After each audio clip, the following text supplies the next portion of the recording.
It was hot and stuffy inside the mask, but Edward supposed you couldn't have everything. He wasn't one to spoil a good evening's entertainment by complaining about the little things. He put the knife down gently on the kitchen counter, then leant back to admire his work. He pursed his lips in thought, and they kissed the inner surface of the mask. It was a strange thing to kiss the inside of one's own face, but that was the reality. The mask was as much him now as his own flesh and bone. 10 minutes, Mr. Stitches. He steepled his long gloved fingers just beneath his chin as he considered the piece. Certainly not his best work, but he was rather pushed for time. Edward was all for experimentation. Pushing boundaries was what defined his career.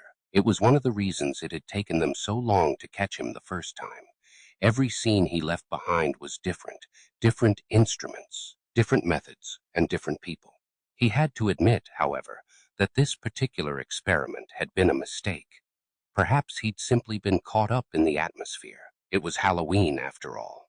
Edward loved that everyone dressed up as monsters and attempted to frighten each other. He was so rarely allowed to join in that he'd gotten carried away.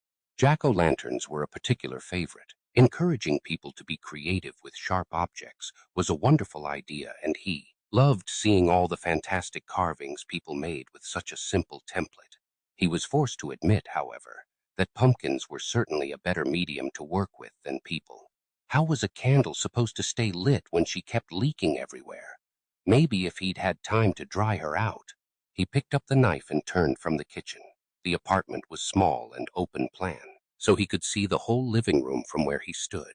The body was where he'd left it, throat precisely slit before the removal of the head. The blood splatter he'd left above the mantel had been every bit as spectacular as Edward had hoped, a cascade of reds to rival a Monet sunset. The body had stopped bleeding several minutes ago, and the awful brown carpet was now stained a deep red.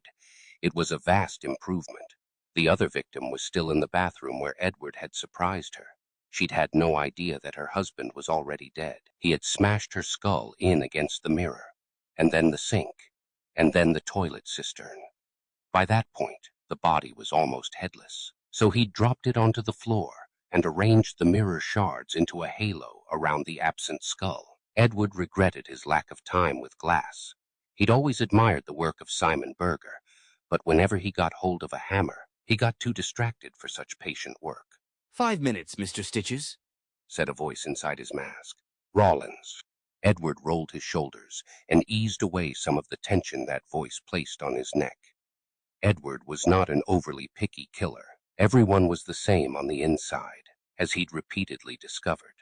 Still, some people deserved his attentions more than others, and he'd put Rollins at the head of that category. The man was a miserable coward, hiding behind borrowed authority and a gun, blunt and crass and smelling of stale cigarettes. Edward would love to find him in the dark one night, when his body armor was on the rack and his gun was far from hand. Edward wandered idly to the window and peeped out through the blinds.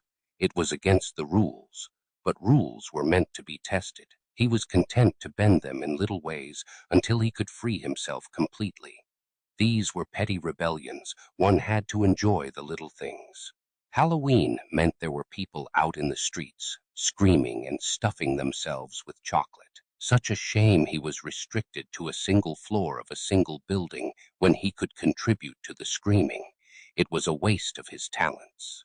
The streetlight reflected dully off his mask, a smooth gray metal with black eye holes but no nose. The mouth was leather string cross-stitched into a smile. Make your way to the extraction point, Mr. Stitches. Edward picked up his plain black hold-all and made his way from apartment 304, stepping lightly over the man he'd gutted in the hallway. They'd left bloody handprints on the wall where they'd tried to pull themselves along, weighed down by the anchor of their own intestines behind them, wet and heavy. Edward mused briefly over the composition they'd made. Bold but amateurish. He reached the door to the fire exit and glanced fondly at the severed hands he'd pinned to the wall earlier with screwdrivers. Each was from a different victim, a message of togetherness. He hoped the police appreciated his efforts. Sighing, he stepped into the stairwell and left the floor behind. There were rules he had to follow, and, while they chafed at him, they were preferable to a permanent set of handcuffs and the death penalty. He already escaped that once. He climbed the stairs until he reached the door to the roof. You know the procedure, said the voice in his mask. Edward removed his clothes and folded them neatly into a pile. The knife he left on top. It was a beautiful thing, ceramic and matte black, incredibly sharp. It had certainly been his favorite of all the items in tonight's bag of tricks. Hence it was given the place of honor atop his clothes, rather than being relegated to the hold-all with the others. A little thank you to the blade for a wonderful date. The drill had been fun, and the cleaver would always have a place in his heart, or someone's heart anyway. But that knife was precise, elegant, and absolutely suited to his purpose.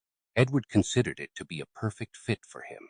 Once he was naked, barring the mask, he stretched his pale body, observing the way the lean muscles and tendons bunched beneath his skin. It often struck him as odd that he was made of meat just like everyone else when he felt like stainless steel inside. The door to the roof opened to reveal several burly-looking men in body armor and visored helmets. Control, this is Spectre 6. One of them said into his radio. Proceeding with extraction. This was the part where Edward always entered into a private fantasy of escape. He could reach the first man in a heartbeat and jab his throat with stiff fingers. While the man choked to death on his collapsed throat, Edward would have time to seize the knife again and slash the neck of the next one. He could probably get about 4 of them before they gunned him down, perhaps 5. As much as he hated his captors, they weren't stupid. 3 guards always stood by the helicopter, ready to open fire if he made any sudden moves, regardless of their comrades being in the way. He'd never get to them in time. And if he were to head back down the stairwell, well, the bomb in his mask would take care of that. The men had their faces completely covered, but Edward knew Rawlins would be one of those by the helicopter. Even with a gun, he was too much of a coward to get close. He always watched from a safe distance, ready for any excuse to pull the trigger. So, just as he had done previously, Edward submitted to having his hands cuffed behind his back and being forced out onto the roof. He didn't care that he was naked in front of these men. The indignity was theirs, not his. There was, however, a chill wind in the air, and Edward's skin goosebumped instantly. He suppressed a shiver. All set? Asked one of the men as they reached the helicopter. Spectre 3 haven't checked in, Grunted one of the helicopter men. Rawlins. Mr. Beast is a handful, said Edward.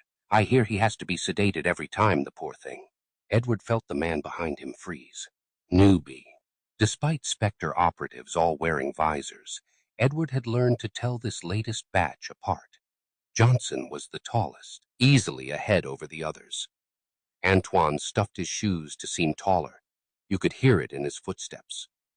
Michelson always wore the same cologne, and Davies smelled of cheap whiskey. Edward liked to make it clear he knew who was who, despite the attempts at anonymity. How did he know Mr. Beast was out? Edward turned his head, one of the dark eye holes facing the man over his shoulder. Have you met the man? I haven't, but he carries quite a formidable stench. You can't smell him from here. His voice wavered. No fucking way. Excellent. Fear led to panic, and panic made people clumsy, often fatally so in Edward's experience. Shut it, Kent, said Rawlins. Don't engage the mask in conversation, just get him on board. Edward smiled. It didn't matter what Rawlins said now. Kent would talk. By the end of tomorrow, there would be rumors flying around that Mr. Stitches had superhuman senses. In reality, he'd simply stolen a glance at the prisoner manifest before they'd bundled him onto the helicopter. It was amazing how people would rather believe in the supernatural than simplicity. Rawlins jabbed the butt of his gun into Edward's kidney, who let out a hiss of pain through clenched teeth. You're not here to talk, Rawlins snarled. You're just here to do the dirty work. Edward smelled tobacco through the mints he sucked to try and cover the smell. He straightened back up and considered several options of verbal riposte. Before he made a decision, the clatter of gunfire and a savage howling interrupted him. Oh dear, he said. It appears Mr. Beast is being uncooperative. Get in. Edward stepped into the helicopter, which always smelled of oil and disinfectant, and sat in his allocated seat. He allowed himself to be locked in with numerous straps and chains, taking some satisfaction in the panicked radio calls. Spectre 3, what is your status? Silence. Spectre 3, respond. Can you hear me? God fucking damn it, Spectre 3, respond. Edward leant back and made himself comfortable for the flight home. He had no idea where the facility actually was. The flight took different lengths of time, even in the same return journey, and he suspected that this was intentional, taking a longer route to throw off any attempt to guess the facility's location. He'd once caught a glimpse outside the helicopter just before it landed, and saw the area was heavily forested and remote, which made sense. The last place you'd want a concrete hive of convicted killers was right beside a population center. Even his transit from the aircraft after arrival gave few clues, since the helicopter pad was on a giant lift mechanism, lowering it inside the facility before allowing anyone to disembark.